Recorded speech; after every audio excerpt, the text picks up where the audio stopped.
बड़ी सामर्थ्य है भगवत प्रेमी महात्माओं के सानिध्य में, सच्ची बात मानना।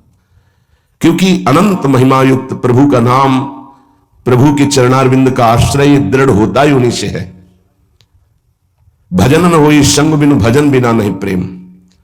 ये जो प्रेम मूल यह नाम है, प्रेमी रसिक जपत यह नाम, प्रेम मगन निज बन विश्राम श्री हरिवंश जहां रहे। ये प्रेम का मूल नाम मिलता ही प्रेमी महाभागवतों से है और उसका प्रभाव प्रेमी बना ही देता है, निर्विकार बना ही देता है। भला मृत्यु दंड जैसा सामने भय उपस्थित हो और फिर कोई नाम कीर्तन कर रहा हो, कैसे आश्चर्य की बात है कि शरीर को बड़ी पीड़ा पहुंचानी, बहुत प्रकार से प्रताड़ित करना, नाना प्रकार की दुख एक साथ उपस्थित हो जाए और वो गीत गा रहा हो, बड़ा मुश्किल। ये निष्ठा का प्रभाव होता है। नाम जिसके हृदय में गुरुदेव प्रदत्त नाम प्रकाश कर दिया। कल से शाम टाइम से बहुत हृदय व्यथित हुआ जब महापुरुषों के चरित्रों को अवगाहन हुआ, बार बार केवल रोना ही आ रहा था कि आप जैसी निष्ठाएं अगर किनका मिल जाए तो जीवन धन्य हो जाए। कल गुरुदेव तेग बहादुर सिंह जी महाराज का पावन चरित्र एकदम भाव में आया पढ़ रहे थे। कश्मीर के पंडितों को जब औरंगजेब ने हुक्म किया कि सब इस्लाम धर्म को स्वीकार करो नहीं तो कत्लेआम कर देंगे, और किया उसने बहुत कत्लेआम, समय दिया उसने। भागे वो लोग। उस समय महामहिम गुरु गादी पर तेग बहादुर सिंह विराजमान थे, उनकी चरण शरण में आए और कहा आप ही हमारे रक्षक हो, आप ही हमारी रक्षा कर सकते हो।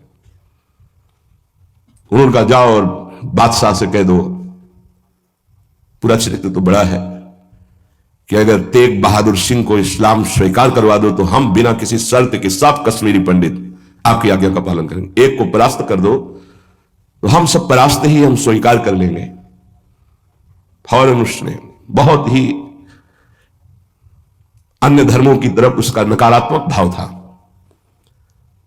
उसने आदेश किया बंदी बना के तुरंत तेग बहादुर सिंह को दिल्ली में उपस्थित किया जाए। सैनिक गए। बल विक्रम गुरु गादी में प्रथम से चला रहा है। उनके पार्षद और उनकी सेना तेग बहादुर सिंह की स्पर्श नहीं करोगे। गुरु तेग बहादुर सिंह के सामने शर्त रखी कि बादशाह के सामने तुम चलते हो या तुम्हें बंदी बना के ले चले। उन्होंने कहा तुम चलो, हम सत्य पर चलने वाले हैं, हम स्वयं चल के आ जाएंगे, तुम्हें बंदी बनाने की जरूरत नहीं। बहुत ही नाम कीर्तन होते हुए, भगवत भक्ति का प्रचार करते हुए, खूब झूमते हुए पहुंचे। बादशाह ने तत्काल उनको काबू में किया। देखा कि अब वो तो अपने वैभव के साथ बंदी बना लिया और कहा हमारे धर्म को स्वीकार करो। तो उनका दुनिया में यदि एक ही धर्म चलाना होता तो भगवान ने अन्य धर्मों की स्थापना क्यों की? इसका मतलब है अपनी अपनी जगह अपने धर्म का पालन करना परम कर्तव्य है। तो तुम अपने धर्म में मुझे कैसे बदल सकते हो? तुम्हारी सामर्थ्य नहीं है। बड़ी कष्टप्रद परिस्थिति प्रकट की उसने, बहुत ही क्रूर कर्मी। एक नहीं, बहुत महापुरुषों को बहुत प्रकार से दंड दिया है इसने। एक लोहे के पिंजड़े में गुरु तेग बहादुर सिंह को बंद कर दिया। सैनिकों को, उसके पास अपार सैन्य बल था, तत्काल बंदी बना लिया गया। बहुत दिन तक उनको प्रताड़ित किया गया लोहे के पिंजड़े में, बहुत तरह से।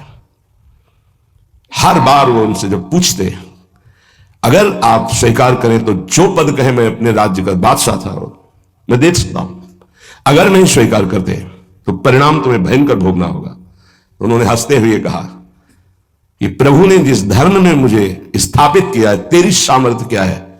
कड़वे ही शब्दों से, तेरी सामर्थ्य क्या है कि मुझे परास्त कर सके?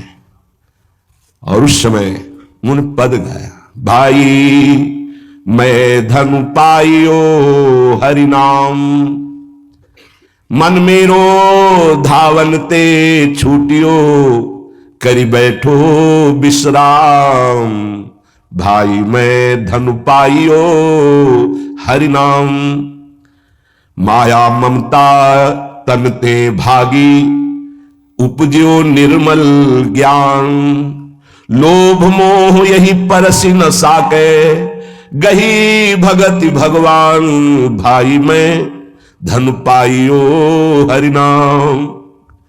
देखो, भीषण प्रताड़ना, कष्ट, मृत्यु भय उपस्थित, और वो गा रहे कि भाई मैंने हरिनाम रूपी परम धन पाया है, मन मेरो धावंते छूटियो। अब मेरा मन कहीं भाग कर नहीं जाता, दौड़ भाग खत्म हो चुकी है, करी बैठो विश्राम, अब तो नाम में विश्राम पा गया है। इस तन को पीड़ा पहुंचाई जा सकती, पर मेरा अब इस तन से कोई संबंध नहीं है, क्योंकि माया भाग गई है नाम के प्रभाव से, तन से कोई ममता नहीं रह गई। उपजीव निर्मल ज्ञान, इसी नाम के प्रभाव से निर्मल ज्ञान का प्रादुर्भाव हुआ है। लोभ मोह यही परसी न साके, गही भगति भगवान। कोई भी तुम प्रलोभन दो, मेरे मन को नहीं लुभायमान कर सकता, और कोई भी भय दो तो अब मेरे शरीर का मोह नहीं, क्योंकि मेरे हृदय में भगवान की भक्ति जागृत हो गई है। जन्म जन्म का संसार चूका, रतन नाम जब पाइया, तृष्णा सकल विनाशी, मनते निज सुख माहि समाइया।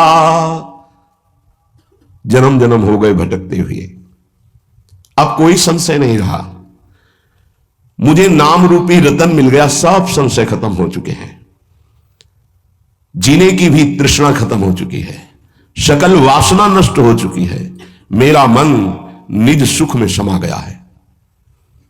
जाको होत दयालु कृपा निधि, सो गोविंद गुण गावे, कहु नानक इह विधि को संपे, को गुरुमुखी पावे। कह रहे, जिस पर भगवान दयालु होता है, कृपा निधि होता है, वही भगवान के नाम गुण को गा पाता है। नानक साहब कहते हैं, अब कोई संशय नहीं, कोई इच्छा नहीं, क्योंकि गुरु को समर्पित हो गया और गुरु मुख से नाम पा गया। ये बहुत बड़ी उपलब्धि है। अब इसका परिवर्तन नहीं हो सकता, कोई संशय नहीं रहा, कोई मोह ममता नहीं रही, हमारे हृदय में नाम विराजमान है, मेरा मन सुख सिंधु में समा गया है। हरि के नाम बिना दुख पावे, भगति बिना सहसा नहीं चूके, गुरु यह भेद बतावे, हरि के नाम बिना दुख पावे। अगर गुरुदेव का आश्रय नहीं हुआ, गुरुमुख से नाम नहीं मिला, तो हृदय में भक्ति नहीं आएगी, भक्ति नहीं आई तो जीवन व्यर्थ चला जाएगा। जिसकी जिह्वा पे नाम नहीं है उसी को दुख व्यापता है, जिसकी जिह्वा पे नाम है उसको कभी दुख स्पर्श कर ही नहीं सकता। कहा भय तीरथ व्रत किए, नाम शरण नहीं आवे, जोग यज्ञ निफल तिहि मानो, जो प्रभु जस बिसरावे। क्या हुआ, आपने तीर्थ कर लिया, तपस्या कर लिया, दान कर लिया, लेकिन तुम नाम की शरण में नहीं हुए, नाम नहीं जप किया, भगवान के यश नहीं गाए, तो जोग यज्ञ तीर्थ याचन सब बेकार हो गया। मान मोह दोनों को परिहरी, गोविंद के गुण गावे, कहु नानकी विधि को प्राणी, जीवन मुकुत कहावे। जो निरंतर नाम जप करता है, भगवान का यश गाता है, नानक साहब कहते हैं वो जीवन मुक्त महापुरुष होता है। ये भारी दुख की परिस्थिति में आनंद मगन होकर, तिहि नर जन्म अकारत खोया, इहि राखो मन माही, तीरथ करत बिरत पुनि राखे, नहीं मनुआ बस जाए। अगर नाम जप नहीं चल रहा, गुरु शरण में नहीं, तो और सब करके देख लो, मन को वश में नहीं कर सकते हो। निफल धर्म ताहि तुम मानो, साच कहत मैं या को, तीरथ करे बिरत पुनि राखे, नहीं मनुआ बस जाको। मान लो मेरी बात, तुम्हारा तीर्थ, तुम्हारा वैराग्य, तुम्हारा सब धर्म कर्म व्यर्थ माना जाएगा यदि गुरु कृपा नहीं हुई, तो तुम्हारा मन वश में नहीं होगा, मन नाम में नहीं लगेगा। जैसे पाहन जल मही राखी, भेदे नहीं ती पानी, तैसे ही तुम ताहि पिछानो, भगतहीन जो प्राणी। जो गुरु की शरण में नहीं आया उसका हृदय पत्थर जैसा कठोर होता है, चाहे जितना पानी डालो पसीजेगा नहीं, वो द्रवित नहीं होगा पत्थर। ऐसे ही अगर गुरु की शरण में नहीं आया तो हृदय उसका मलिन बना रहता है। जिसके हृदय में भक्ति नहीं जागृत हुई गुरु चरणों की, वो व्यर्थ जीवन है, मृत जीवन है। कलि में मुकुति नाम ते पावत, गुरु ही भेद बतावे, कहु नानक सोई नर गुरुआ, जो प्रभु के गुण गावे। वही गुरु का है जो प्रभु का नाम और प्रभु का जस निरंतर गाता रहता है। बड़ा उनके ऊपर जुल्म किया, भारी पीड़ा पहुंचाई गुरु तेग बहादुर सिंह की। उन्होंने कहा कि मैं अपना धर्म कभी नहीं छोड़ सकता, जितना चाहे तो पीड़ा दे दे, और डर उस परमात्मा से, जुल्म मत कर। लेकिन वो तो क्रूर कर्मी, वो गुस्से से लाल हो गया, बहुत तरह से पुनः पीड़ा पहुंचाई।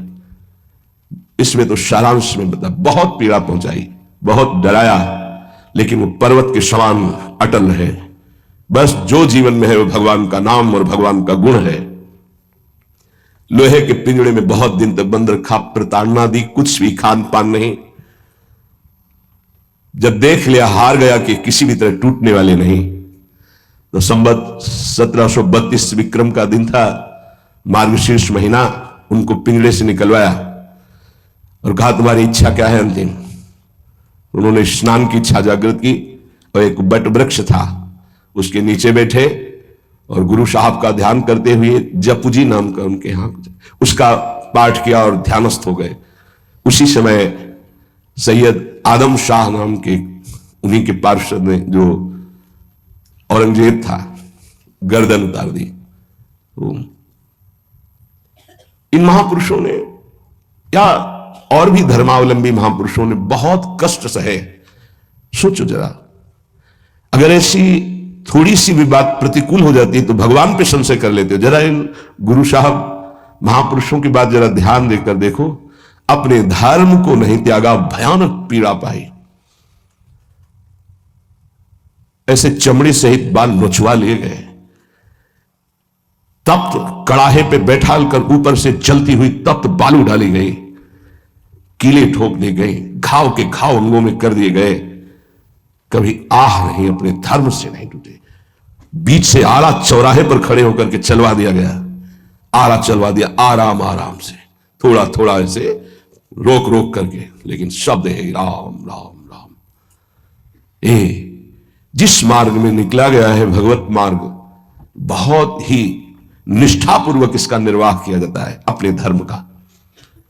उपासक इन महापुरुषों से, गुरुजनों से, आगे चलने वाले जो महतजन है, उनसे ही निष्ठा प्राप्त करता है। निष्ठा का स्वरूप क्या है?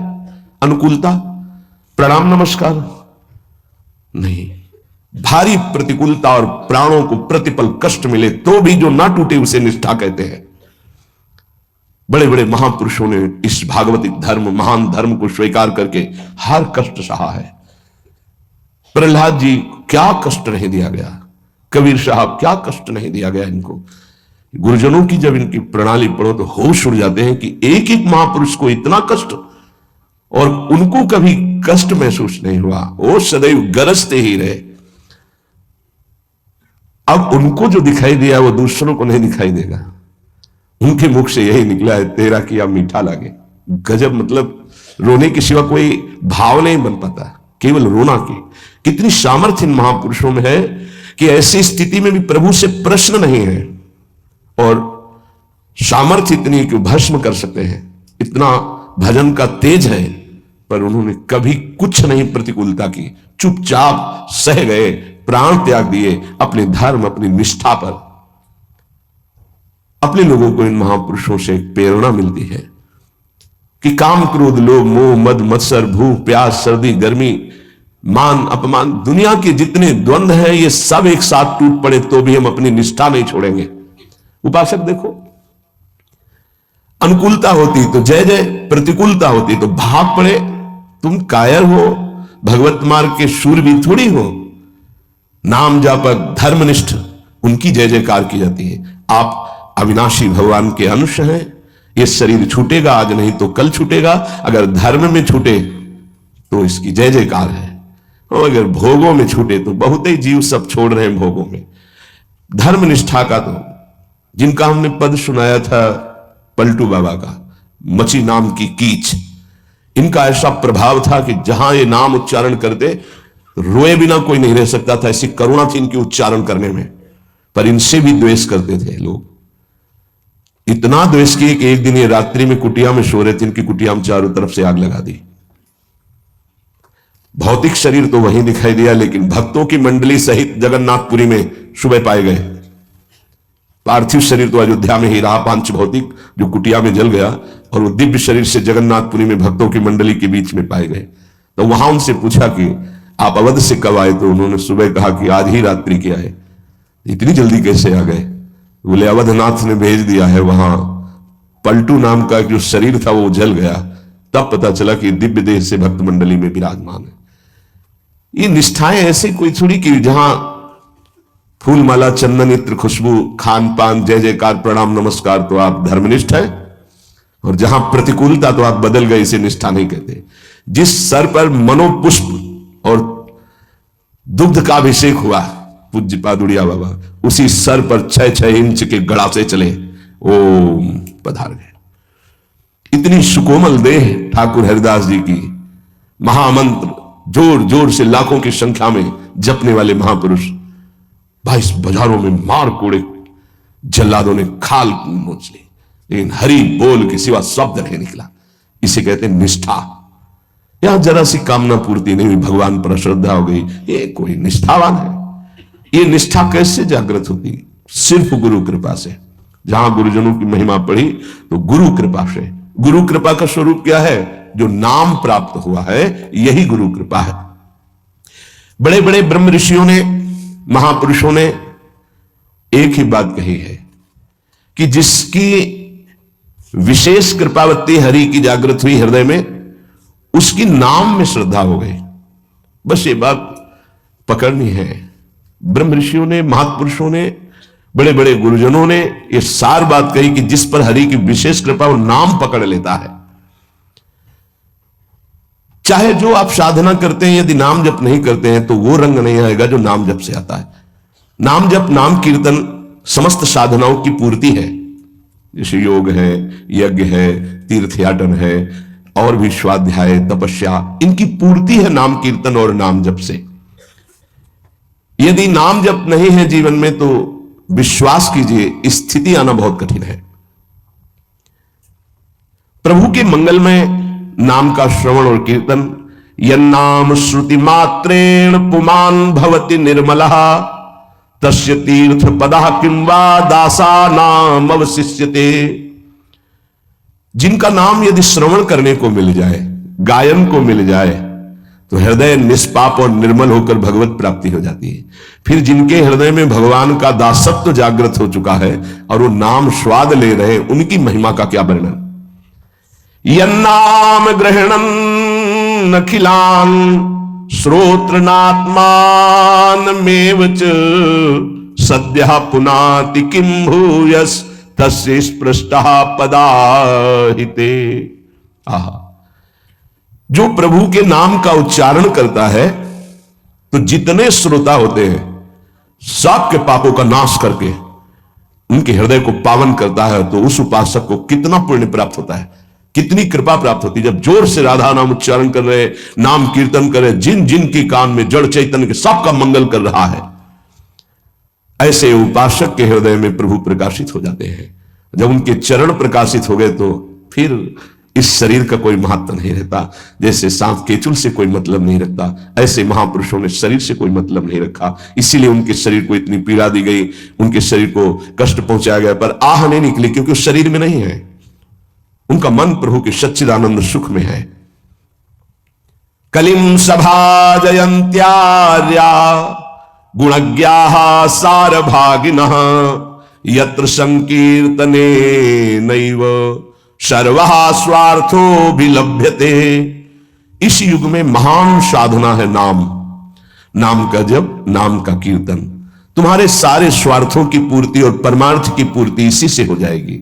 इसलिए जो चतुर शिरोमणि हैं वो इस युग के गुण को जानने वाले सारग्राही भारी प्रशंसा कलयुग की करते हैं कि जो बड़ी बड़ी 10-10 हजार वर्ष की साधना से लाभ नहीं मिलता, वो कलयुग में नाम कीर्तन से मिल जाता है, नाम जप से मिल जाता है। दाहिने पैर के अंगूठे केवल खड़े होकर के, केवल दाहिने पैर का अंगूठा भूमि में इस पर दोनों हाथ उठाए हुए 10,000 वर्ष तक जब, तब कोई बात। यहां केवल नाम कीर्तन से, नाम जप से परम लाभ। नाम में बहुत बड़ी सामर्थ्य है। विश्वास करो और पकड़ लो नाम। ये जो नाम चर्चा होती है ना, ये सार बात तुम्हें सुनने को मिल रही है, इसे पकड़ लो। ऐसा मन में बैठा लो कि अगर नाम नहीं चल रहा तो आपकी बहुत बड़ी हानि हो रही है। ये बहुत परम ज्ञानी हनुमान जी भी महाराज कहते, कहा हनुमंत विपत्ति प्रभु सोई, जो तो सुमिरन भजन न हुई। परम रसिक शिरोमणि श्री सेवक जी महाराज कह रहे हैं, हानि हरिवंश के नाम अंतर पड़े, लाभ हरिवंश उच्चरत बानी। उनकी जिह्वा बड़ी पावन हो गई है जिनकी जिह्वा में नाम चल रहा है। कोई भी हमारे प्रभु के विविध नाम है, मुकुंद माधव गोविंद राम कृष्ण दामोदर हरि, जो भी जिनको प्रिय है, जो गुरुदेव ने दिया है। जैसे अपने वृंदावनवासी राधा उपासी, तो राधा राधा राधा राधा राधा, किसी की नहीं सुनना, कुछ नहीं सुनना। क्या महिमा है हमको ज्यादा ध्यान नहीं देना, हमें ध्यान देना है जप में अपने आप महिमा प्रकाशित हो जाएगी। नाम का प्रभाव तब समझा जाए कि अब रंग ला रहा है, जब नाम ऐसे हो जैसे हम पुकार रहे हो। राधा अंदर से निकले, आंखों से अश्रु निकले, रोमांच हो जाए, हृदय गदगद हो जाए, पूरा स्वर निकलना मुश्किल हो जाए, नाम निकलना, यह है इसका फल। एक भक्त ऐसे रस में डूबा हुआ है नाम के, तो एक दिव्य तेजमयी शक्ति सामने आती है। वो पूछता है, का तुम, कौन हो तुम? मुक्ति रूपागतास्मि भवती कस्माद अकस्मादिहि, श्री कृष्ण स्मरणेन देव भवतो दासी पदम प्रापिता, दूरे तिष्ठमनागनागसि कथम कुर्याम अनार्यम मयि, त्वदगंधान्निज नाम चंदन रसालेपस्य लोपो भवेत्। कौन है तू? मैं मुक्ति हूं, मोक्ष पद, कैवल्य परम पद। तुम्हारी सेवा में उपस्थित हूं क्योंकि तुम निरंतर नाम जप करते हो। मुक्ति रूपागताश्मी भवती कस्माद कस्मादिह, तो तुम बिना बुलाए आती हो क्या मुक्ति से? हां, तुम्हारे जैसे भक्तों के पास जो निरंतर नाम जप करते हैं, मैं उनकी दासी बनना चाहती हूं, मोक्ष पदवी। नहीं तो अकस्मात क्यों आ गई? मैंने चाहा नहीं। तुम जिन देवाधिदेव प्रभु का नाम जप कर रहे हो, श्री कृष्ण चंद्र का, मैं उनके दासों को यह पद प्रदान करना चाहती हूं। मुझे कृपा करके स्वीकार कर लीजिए।